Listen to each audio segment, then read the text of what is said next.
Oi, tudo bem contigo? Hoje eu quero falar sobre uma coisa que pode, embora eu não goste muito, eu vou explicar por quê, e outra coisa que não pode, embora alguns possam achar que pode, mas que não tem nenhum embasamento teológico bíblico.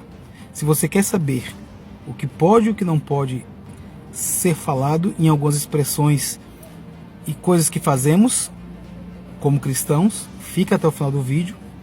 Já curte aí, depois você vê o vídeo, você comenta, você compartilha. Eu quero que você dê a sua opinião para dizer para mim o que é que você acha. Falei que ia falar sobre duas coisas. Uma que pode, mas eu não gosto muito, e outra que para mim não pode. Mas você é livre para discordar de mim e vamos ver o que é que você acha. Primeira coisa que pode. É uma coisa que me incomoda um pouco. Por exemplo, nas igrejas, quando diz assim, hoje é dia de Santa Ceia. Eu não gosto do termo Santa Ceia. Biblicamente falando, não existe esse termo Santa Ceia. Esse termo é um termo que foi acordado por cristãos em alguns concílios, né? Em algumas, vamos dizer assim, reuniões, né? Algumas dietas para decidir coisas sobre a igreja. Por exemplo, segundo a decisão lá de Westminster, pode ser dito isso, porque Jesus deixou para nós duas coisas, duas ordenanças, né? Que foi o batismo e a ceia.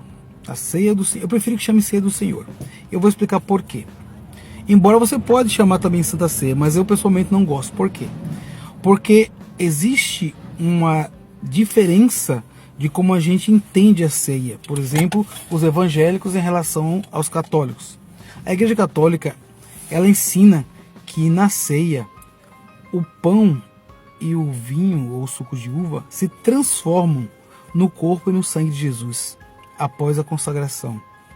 Por isso que eles chamam Santa Ceia, porque eles acreditam que na teologia a gente chama de transubstanciação, que é quando o pão se transformaria no corpo e o suco de uva ou vinho se transformaria no sangue. Transformar mesmo, naquele momento não simboliza, naquele momento ali, eles se transformam de uma forma mística. Essa é uma coisa.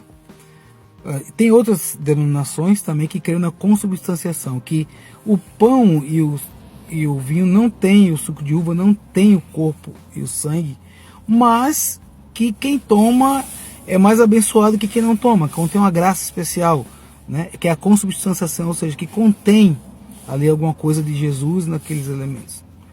E tem o que a maioria das igrejas evangélicas cristãs creem, que é o que eu creio também, que é memorial.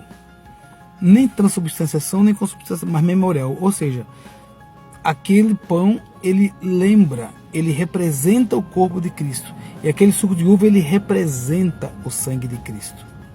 Então, Jesus fala, fazer isto em memória de mim. Na Bíblia ele diz, né? Diz que a gente deve celebrar aquilo até que ele volte. Fazer aquilo em memória, ou seja, para lembrar, um memorial, ou seja, é um momento de lembrar o sacrifício e morte de Jesus. Por isso que eu não gosto de chamar Santa Ceia, porque quando eu digo Santa Ceia, eu estou atribuindo à ceia uma santidade. Eu sei que é um momento solene, é um momento formal, mas para mim, santos são os que participam, e não a ceia em si, os elementos. Mas é uma opinião pessoal. Se você quiser chamar Santa Ceia, pode, mas já sabe que se chamar perto de mim eu vou fazer... Então, até porque não existe termo bíblico para Santa Ceia. Existe ceia ou ceia do Senhor. Mas tudo bem. Tá? Depois você coloca aí nos comentários, ou você fala aí o que, é que você achou. Se você concorda ou não concorda. Essa é uma coisa que pode. Aí pode. Eu não gosto, mas pode. Eu falei que tem outra coisa que não pode. Eu vou falar agora o que é. Embora alguns acham que pode, mas está errado. Quando eu faço uma oração, no final eu digo assim: obrigado, Senhor, em nome do Pai, do Filho e do Espírito Santo. Está errado. Biblicamente falando, teologicamente falando, está errado. Você até pode... Não, mas Deus, Jesus é Deus, Deus Pai é Deus, o Espírito Santo, os três são o mesmo Deus, a Trindade. Mas Jesus falou lá em João 14,14. tudo que pedirdes em meu nome, eu farei. A oração é dirigida a Deus Pai, em nome de Jesus, Deus Filho, certo? Cujas palavras são colocadas pelo Espírito Santo, Deus Espírito Santo. A Trindade está na oração. Só que a fórmula...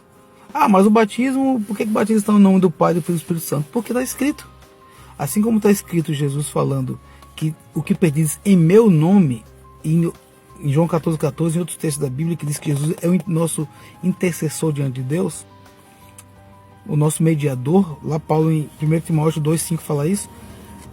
Também Jesus fala, no batismo, ele fala, ide por todo mundo e batizai, lá em Mateus 28, 18 a 20, ele diz, ide batizando-os em nome do Pai, do Filho e do Espírito Santo. No batismo, beleza, está especificado, está dito, a fórmula batismal, Jesus colocou, bem claro, tem que ser batizado em nome do Pai, do Filho e do Espírito Santo, beleza. Mas para orar a Deus, é em nome de quem que eu oro? No final, de Jesus. Não adianta você dizer assim, eu vou orar em nome do Pai, do Filho e do Espírito Santo, que é mais força. Não existe isso, isso é místico, isso é coisa de esoterista. Isso é coisa de cristão que não conhece a Bíblia e quer inventar modinha nova, né? Essas pessoas que entram no... arrepiou de Deus. Não importa se está na Bíblia ou não, arrepiou de Deus, Deus falou, porque eu sei, porque eu tenho muita espiritualidade, não sei o que lá, eu oro muito. Não, meu irmão, na Bíblia é bem claro. Nisso aí eu sou ortodoxo. Eu não sou uma pessoa, né, que não aceita, não, mas nisso eu sou ortodoxo. Então, para mim, isso não pode. Mas você comentei o que você achou, o que você disse. Se você quer trazer uma outra versão, traga os versículos bíblicos, traga o respaldo bíblico e a gente pode então conversar. Certo? Então já curte, comenta, compartilha aí. Um forte abraço, Deus abençoe. Amo você que ama conhecimento. O vídeo ficou um pouco longo, mas vale a pena ficar até o final. Eu acredito que para você valeu também. Certo? Um forte abraço, um beijão no coração e até o próximo vídeo.